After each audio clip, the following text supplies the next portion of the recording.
Please introduce me yourself. Thank you for introducing myself. I'm Irene Garnes, 26 years old. I'm living at Villa Concepcion, Cagayan City, Isabela. I have 2 children, 5 years old daughter and 3 years old son. I have 4 brothers. I'm the second child and high school graduate. Okay, do you have experience abroad? I have experience abroad, sir, in Kingdom, Saudi Arabia as helper with couple.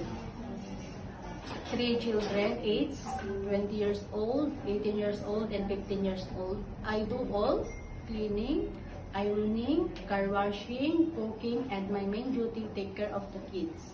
Okay. In your previous employer, how would you take care of the children, especially when sick? I'm always securing the safety of the kids when sick, and I'm always check the temperature the sick, the kids, and I will call my employer. Okay, how would you describe yourself? I'm hardworking, honest, responsible. Do you have any tattoo? No, sir. Do you have a surgery or serious sickness before? No, sir.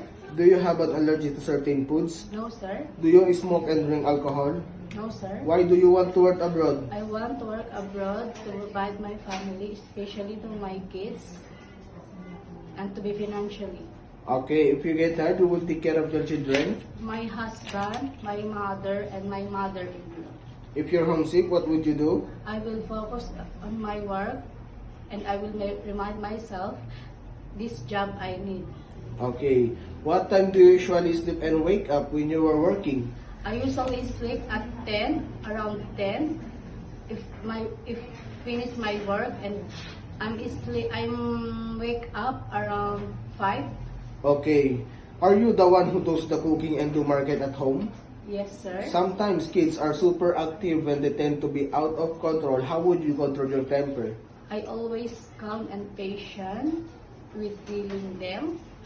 Do you accept none of this but to be paid instead by employer? Yes, sir. When you visited the parents, relatives, and friends of your employer, will you help and do the housework there? Yes, sir. Can you promise not to lend money in Hong Kong? Yes, sir. Are you scared of dogs and cats? No, sir. Are you willing to share room with kids? Yes, sir. Do you promise not to use cell phone during working hours? Yes, sir. Do you promise to finish your contract? Yes, sir. Can you cook Chinese food? No, sir, but I'm willing to learn. Hey, can you sing a nursery song? Yes, sir. Rain, rain, go away, come again another day. Little one, Johnny wants to play. Rain, rain, go away. Okay, what is your message to your future employer? Good day, sir and mom. I hope you select me as your helper. I promise to serve your family, and I'm hardworking and I'm honest person. Thank you.